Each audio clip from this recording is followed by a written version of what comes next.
Uma antologia de leituras das palavras de Deus Todo-Poderoso.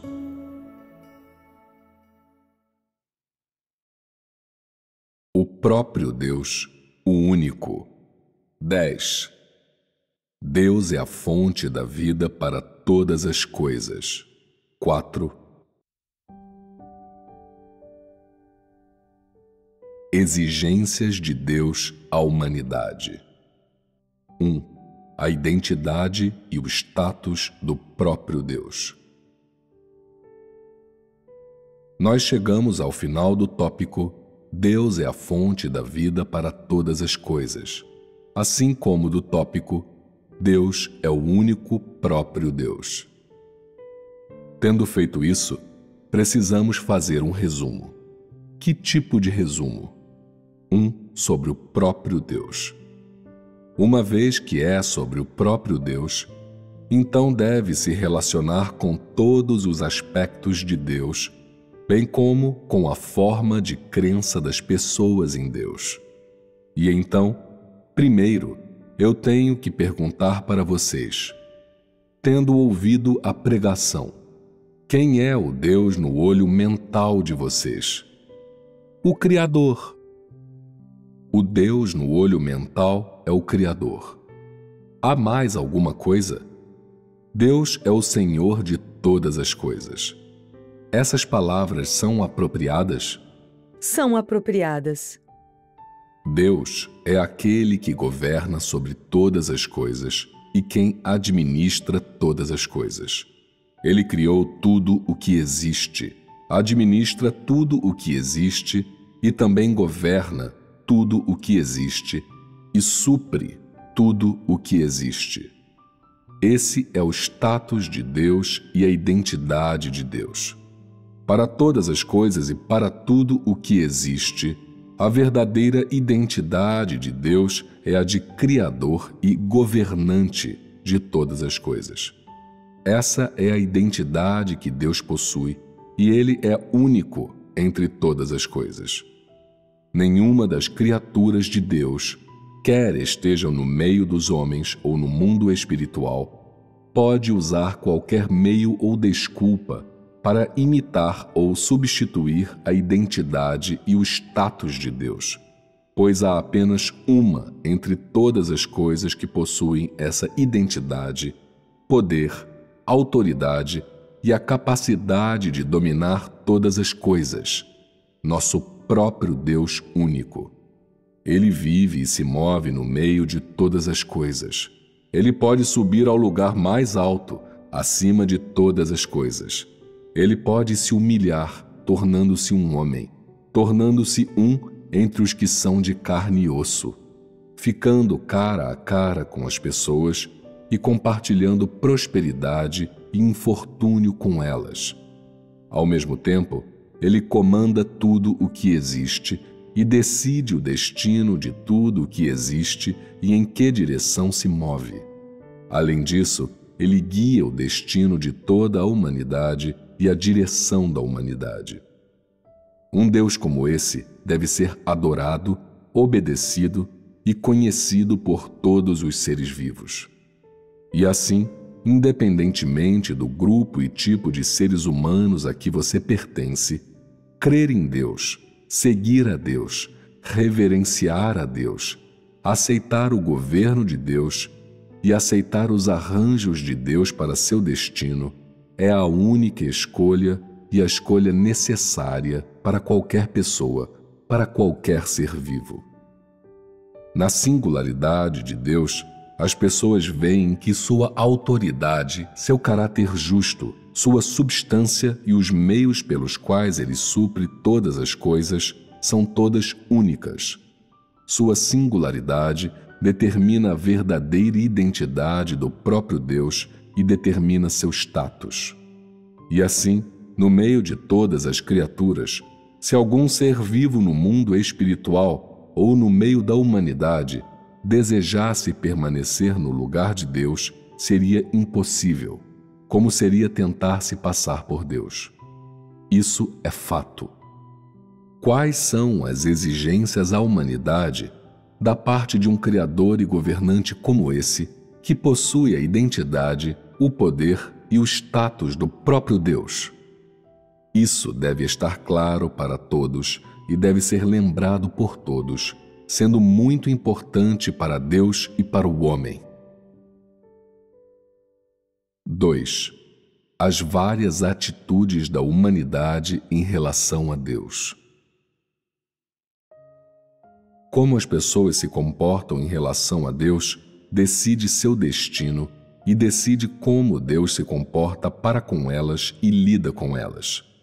Neste ponto, vou dar alguns exemplos de como as pessoas se comportam em relação a Deus. Vamos ouvir algo sobre se as boas maneiras e atitudes com as quais elas se comportam para com Deus estão corretas ou não. Vamos considerar a conduta dos 7 tipos de pessoas a seguir. 1. Há um tipo de pessoa cuja atitude em relação a Deus é particularmente absurda. Elas pensam que Deus é como um bodhisattva ou um ser sagrado do folclore humano e precisa que as pessoas se curvem 3 vezes quando se encontram e queimem incenso depois de terem comido. E assim, quando, em seu coração, eles são gratos a Deus por sua graça, eles, em gratidão a Deus, frequentemente têm esse impulso. Eles desejam que o Deus em que creem hoje possa, como ser sagrado pelo qual anseiam em seu coração, aceitar o comportamento para com ele, no qual eles se curvam 3 vezes quando se encontram e queimam incenso depois de comer. 2. Algumas pessoas veem Deus como um Buda vivo, capaz de tirar todos os vivos do sofrimento e de salvá-los. Eles veem Deus como um Buda vivo capaz de afastá-los do mar da aflição. A crença dessas pessoas em Deus é a adoração de Deus como um Buda. Embora elas não queimem incenso, não se prostrem nem façam oferendas, em seu coração, seu Deus é exatamente esse Buda, que apenas pede que elas sejam amáveis e caridosas, que não matem nada vivo, não praguejem contra os outros, vivam uma vida que pareça honesta e não façam nada de ruim. Apenas essas coisas. Esse é o Deus em seu coração. 3. Algumas pessoas adoram a Deus como alguém grande ou famoso. Por exemplo, por qualquer meio que essa grande pessoa goste de falar, com qualquer entonação que ela fale, quais palavras e vocabulário ela use, seu tom, seus gestos, suas opiniões e ações, sua postura. Eles copiam tudo, e essas são coisas que elas devem engendrar totalmente no curso de sua crença em Deus. 4. Algumas pessoas veem a Deus como um monarca, sentem que ele está acima de tudo e ninguém se atreve a ofendê-lo, e, se o fizerem, será penalizado. Elas adoram tal monarca porque os monarcas ocupam um certo lugar em seu coração. Os pensamentos, a maneira, a autoridade e a natureza dos monarcas, até seus interesses e sua vida pessoal, tudo se torna algo que essas pessoas precisam entender, questões e assuntos com que se preocupam, e então adoram a Deus como um monarca. Essa forma de crença é ridícula. 5. Algumas pessoas têm fé particular na existência de Deus, uma que é profunda e inabalável. Porque o conhecimento que elas têm de Deus é tão superficial e por não terem muita experiência com as palavras de Deus, elas o adoram como um ídolo. Esse ídolo é o Deus em seu coração. É algo que elas devem temer e diante do qual deve se curvar, e algo que devem seguir e imitar. Elas veem Deus como um ídolo que elas devem seguir por toda a sua vida. Elas copiam o tom com o qual Deus fala e externamente copiam aqueles de quem Deus gosta. Elas costumam fazer coisas que parecem ingênuas, puras e honestas, e até seguem esse ídolo como um parceiro ou companheiro do qual elas nunca podem se separar. Essa é a sua forma de crença. 6. Há algumas pessoas que, apesar de terem lido muitas das palavras de Deus e ouvido muitas pregações, sentem em seu coração que o único princípio de seu comportamento para com Deus é que elas sempre devem ser obsequiosas e bajuladoras, ou, se não, devem louvar a Deus e saudá-lo de uma maneira que não é realista.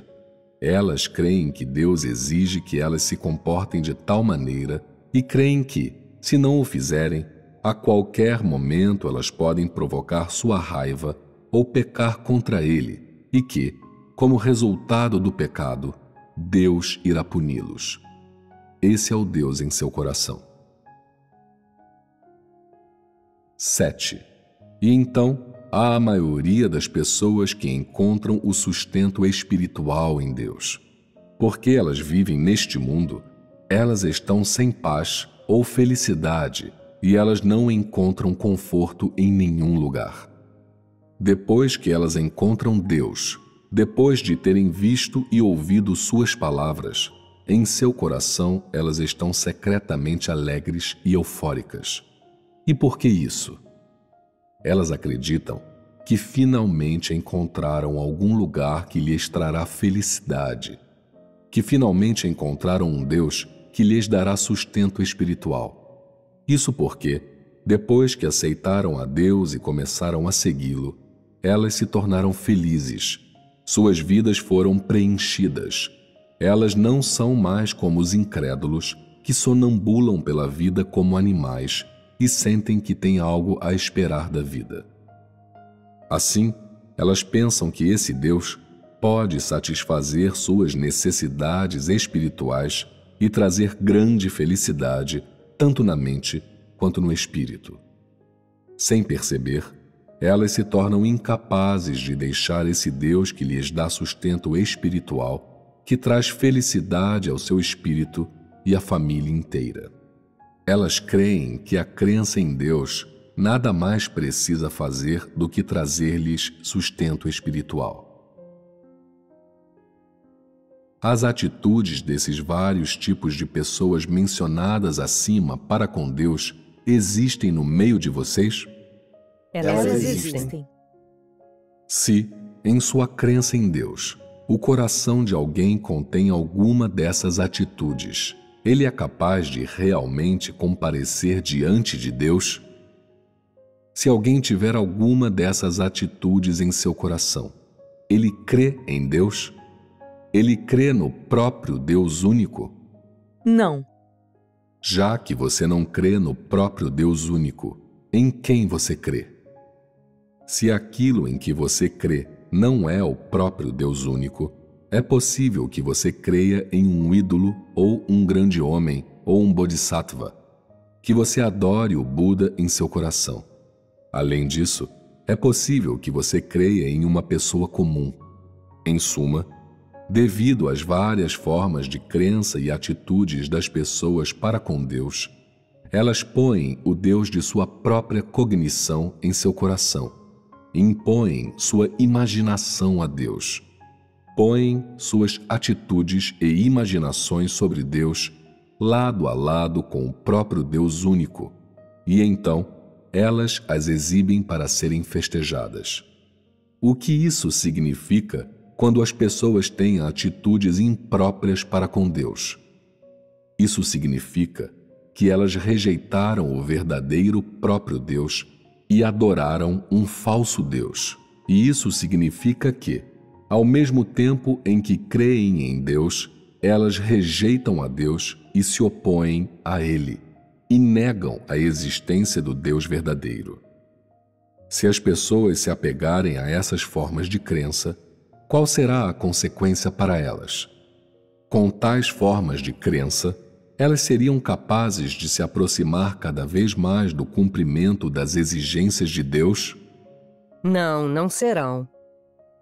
Pelo contrário, Por causa de suas concepções e imaginações, as pessoas se afastarão cada vez mais do caminho de Deus, pois a direção que buscam é o oposto da direção que Deus requer delas. Vocês já ouviram falar da história ir para o sul dirigindo o carro para o norte? Isso pode ser um caso de ir para o sul dirigindo o carro para o norte. Se as pessoas crerem em Deus de maneira tão ridícula, quanto mais você tentar, mais fugirá de Deus. E então eu admoesto vocês assim: antes de vocês começarem, você deve primeiro discernir se está indo na direção certa. Seja objetivo em seus esforços e certifique-se de perguntar a si mesmo: o Deus em que eu creio é o governante de todas as coisas? Esse Deus em quem eu creio é apenas alguém que me dá sustento espiritual? Ele é meu ídolo? O que esse Deus em quem eu creio pede de mim? Deus aprova tudo o que eu faço? Tudo o que faço e busco é em busca de conhecer a Deus? Isso está em sintonia com as exigências de Deus para mim? A senda que trilho é reconhecida e aprovada por Deus? Deus está satisfeito com a minha fé? Você deve muitas vezes e repetidamente se fazer essas perguntas. Se você deseja buscar o conhecimento de Deus, você deve ter uma consciência clara e objetivos claros antes de poder satisfazer a Deus. É possível que, como resultado de sua tolerância, Deus aceitasse relutantemente essas atitudes impróprias de que acabei de falar? Deus poderia elogiar as atitudes dessas pessoas? Quais são as exigências de Deus para a humanidade e aqueles que o seguem? Você está certo sobre qual atitude Ele exige das pessoas? Hoje, eu disse tanta coisa. Eu falei muito sobre o tópico do próprio Deus, assim como sobre as obras de Deus e sobre o que Ele tem e é. Agora vocês sabem o que Deus deseja ganhar das pessoas? Você sabe o que Deus quer de você? Diga: se o conhecimento que vocês têm de experiências e práticas ainda é escasso ou muito superficial, vocês podem dizer algo sobre o seu conhecimento dessas palavras. Vocês têm um conhecimento resumido? O que Deus pede do homem? Durante essas várias comunicações, Deus fez questão de exigir que o conheçamos suas obras, saibamos que Ele é a fonte de vida para todas as coisas. Conheçamos seu status e sua identidade e conheçamos nosso dever como criaturas de Deus. Com palavras claras, Deus disse a que devemos dedicar todos os nossos esforços, o que Ele exige de nós, de que tipo de pessoas Ele gosta e que tipo Ele detesta. E qual é o resultado final quando Deus pede que as pessoas o conheçam? Elas sabem que Deus é o Criador e que as pessoas são seres criados.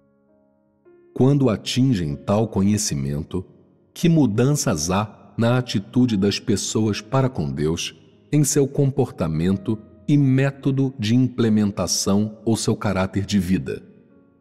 Vocês já pensaram sobre isso?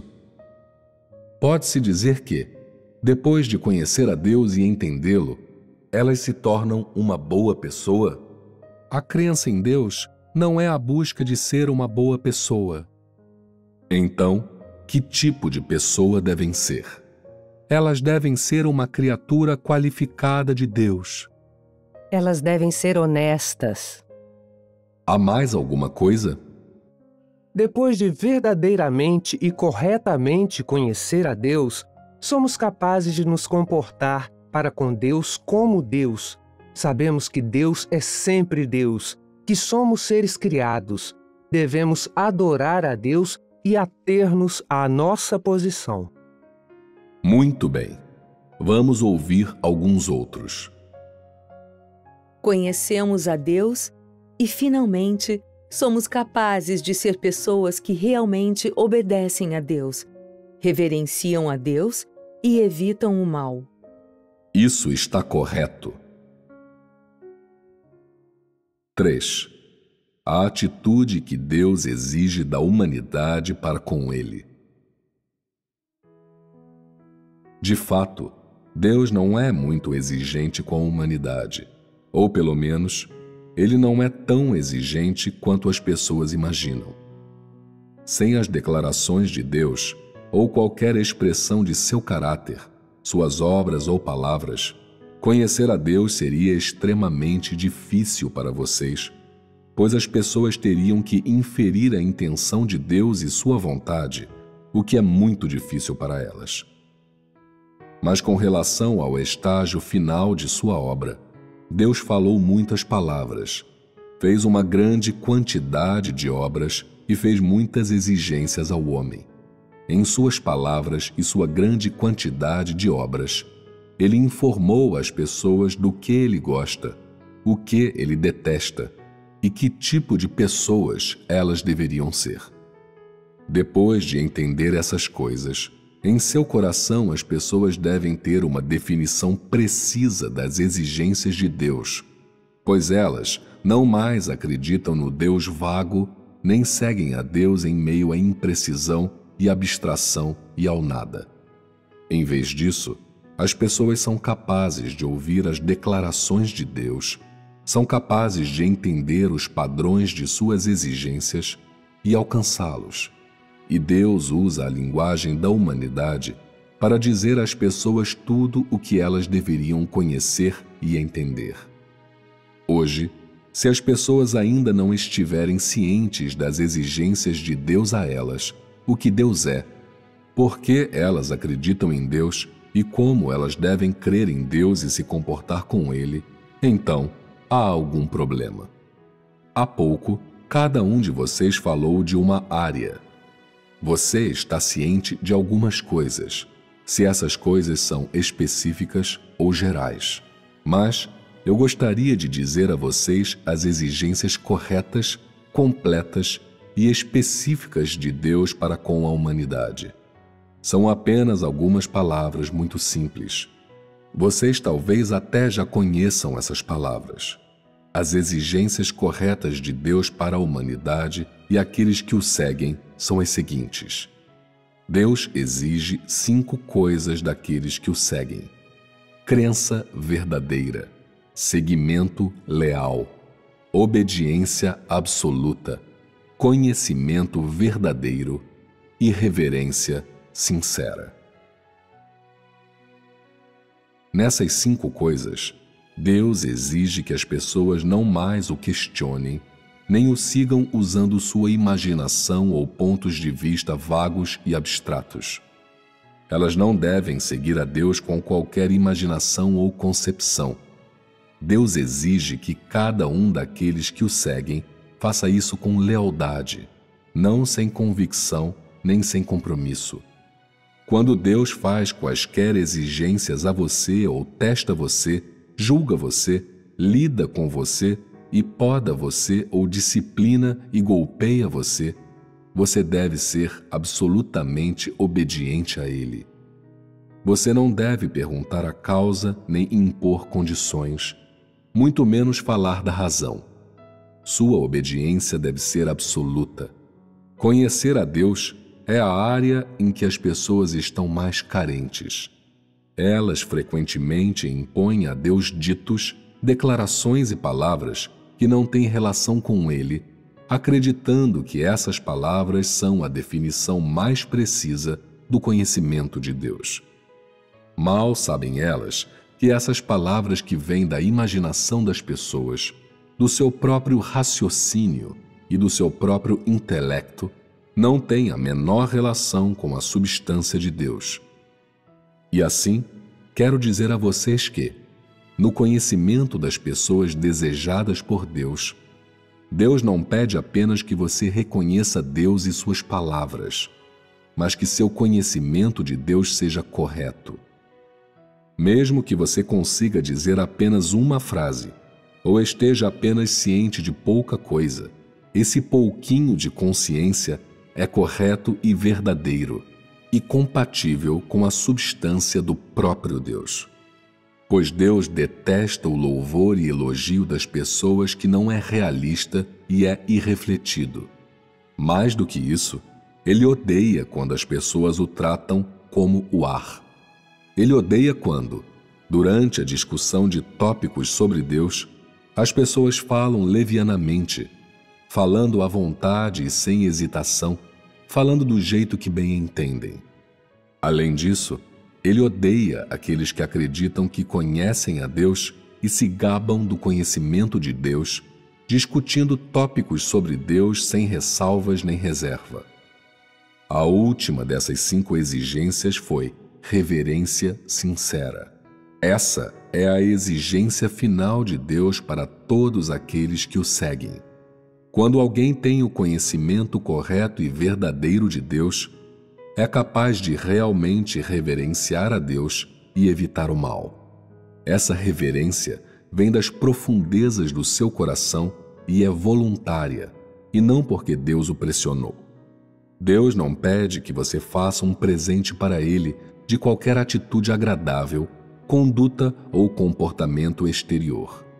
Em vez disso, Ele pede que você o reverencie e o tema do fundo do seu coração.